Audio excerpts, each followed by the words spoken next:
কোন জিনিস হাসিল করার জন্য সিদ্ধান্ত লাগে, মজনু হওয়া লাগে। মজনু আসলে কোনো মানুষের নাম নয়। লায়লি মজনুর যে কাহিনী শুনেন, লায়লি একটা মেয়ের নাম, মজনু কোনো মানুষের নাম নয়, ওর নাম হলো কায়েস। মানুষ মানুষের প্রেমে পড়ে, তাকে পেতে চায়, তো এটা যে কোনো কিছুর জন্য হতে পারে। কায়েস হয়তো লাইলির জন্য আশেক হয়েছে, তো আল্লাহর বান্দারা তো আল্লাহর জন্য আশেক হয়েছে, লাখ লাখ আল্লাহর গোলামেরা, ঠিক কিনা? আশেক যে যে বস্তুর আশেক হয় হতে পারে। তবে এশক যখন মানুষের ভিতরে গালেব হয়ে যায়, কোন জিনিস পাওয়ার জন্য উম্মাদ হয়ে যায়, তখন তার কিছু বৈশিষ্ট্য জাহের হয়ে যায়। এটা মানুষের জন্য হোক, আল্লাহর জন্য হোক, রসুলের জন্য, যার জন্য যেখানে আপনি হন না কেন, আপনার ভিতরে যখন ইশক এসে যাবে, কোন জিনিস পাওয়ার জন্য জজবা এসে যাবে, তখন আপনার হালত চেঞ্জ হয়ে যাবে। যেমন মনে করেন আপনার কাছে তখন আহার নিদ্রা ভালো লাগবে না, আপনি যেটা পেতে চান ওটাকে পেতে চান।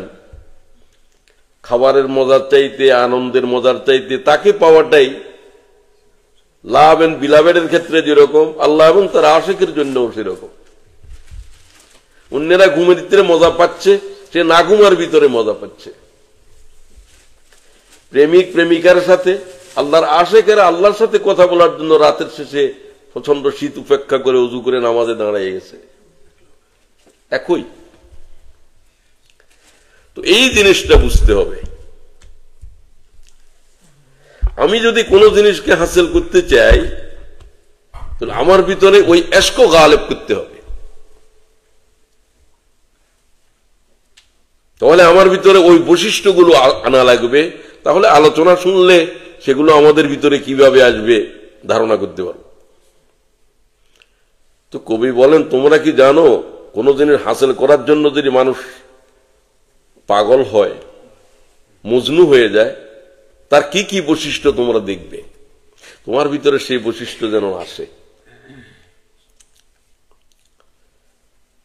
তো আপনি রমজান পাওয়ার জন্য, রমজানের বরকত নেয়ার জন্য আমরা মজনু হইলাম, একই কথা। আশেকারা শোষণে শাহানজদা আই ফেসর, ফার্সি কবি বলতেছে, আহা সরদ রোয়ে জর্দ চশমে তর। কোন জিনিস যে পাওয়ার জন্য উম্মত হয়ে গেছে, এশক গালেব হয়ে গেছে, তার ভিতরে প্রেম গালেব হয়ে গেছে উহা লাভ করার জন্য, তখন তোমরা তাকে দেখবে। সে শুধু যাকে পেতে চায় তার ঢেক উঠে, তার উপরে বলে, আহা তোমাকে কি পাবো না, আহা রমজান কি চলে গেলে যাচ্ছে, আমি আজকে একটা রমজান দিয়ে পার করে দিলাম, আমি কতটুকু পাইলাম, কালকে আর একটা চলে যাবে, এই একটা একটি করে 30 দিন পার হয়ে যাবে। যেমনই করে হায়াতের আরো 30টা রমজান আমি বিদায় করেছিলাম। আহরদ রোয়ে জরদ চশমে তর, তার চেহারার ভিতরে তুমি দেখবে চেহারার লাবণ্য চলে গেছে, ফ্যাকাশে হয়ে গেছে। আমার সাথে কাবা ঘরে হজ করার জন্য কাফেলা যাইত, বাংলাদেশ থেকে উয়ামির কাফেলা আমি থাকতাম, 700-500 লোক থাকতো কাফেলার ভিতরে। তো আমাদের প্রায় 40টা-50টা প্রোগ্রাম হইত প্রতিদিন সকালবেলায় বিভিন্ন বিষয়ের উপরে। তো ইউনিভার্সিটির, চট্টগ্রাম বিশ্ববিদ্যালয়ের ম্যানেজমেন্টের তখন ডিপার্টমেন্টাল হেড উনি, আব্দুর রহমান সাহেব, সুন্দর মানুষ, ওনার ওয়াইফও ছিল। সবসময় তিনি বৈঠকে প্রথমে আসতেন, একবারে টাইমলি। রমজান শরীফে হজের পরে আব্দুর রহমান কালো হয়ে গেছে, সুন্দর মানুষটা। নামাজে সবার আগে চলে যায়, তাহাজ্জুদে সবার আগে চলে যায়, সবকিছুতে। আমি জিজ্ঞাসা করলাম, একবার টাইম দিয়ে আসেন, তুমি তো সিনিয়র লোক, ডিপার্টমেন্টের হেড, খুব লেখাপড়া জানা মানুষ, কিন্তু কিভাবে যেতে মজনু হয়ে গেছে কাবা শরীফের বরকত গ্রহণ করার জন্য, হজকে উপলব্ধি করার জন্য। আলোচনার একেবারে প্রথম টেবিলে বসে আমার সবকিছু নোট করে সবকিছু বুঝে রেকর্ড করে নিয়ে যায়, আমল করে সেভাবে। আমার কয় প্রফেসর সাহেব, উনিও প্রফেসর সাহেব, আমি হজরে আসওয়াদের মতো কালো হয়ে যাব। আমার সৌন্দর্যের প্রতি আমার কোনো এর প্রতি নাই। আমি কাবা শরীফের বরকতের এইভাবে গ্রহণ করার জন্য পাগল হয়ে গেছি। আমি লোকদেরকে বলতাম, হজ কবুল হয়েছে এমন লোক যদি আমার দেখা যেতে বলো, আমার গোটা কাফেলার ভিতরে আব্দুর রহমান 1 নম্বর। আরামের কথা মনে নেই,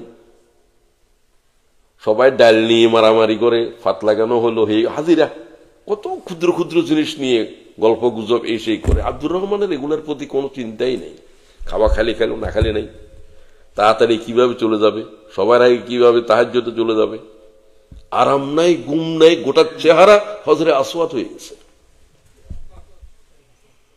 এবং জিন্দিগির যে পরিবর্তন আমি তার দেখেছি এখনো।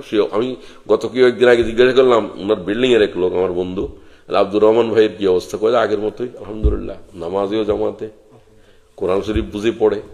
একসময় এগুলো কিছুই ছিল না তার। এই একটা হজের কাফেলার ভিতরে তার গোটা জিন্দিগির আমি যে পরিবর্তন দেখেছি। একটা মানুষের জিন্দিগি পরিবর্তন হতে যদি কেউ চায়, করতে চায়, কাফি হয়ে যায়। হজের মনে করেন 20, 25, 30 দিন যা 1 মাস মতো ছিল, গোটা জিন্দিগি পাল্টে গেছে। ওই যে কবি বলছে, আশেকেরা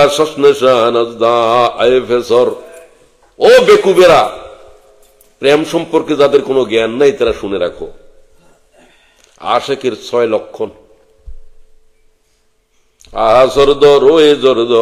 চশমে তর, তার চেহারা লাবণ্য চলে যাবে, তার এগুলোর প্রতি কোনো খাওয়া কোনো কিছুর প্রতি তার কিছু থাকবে না মনে।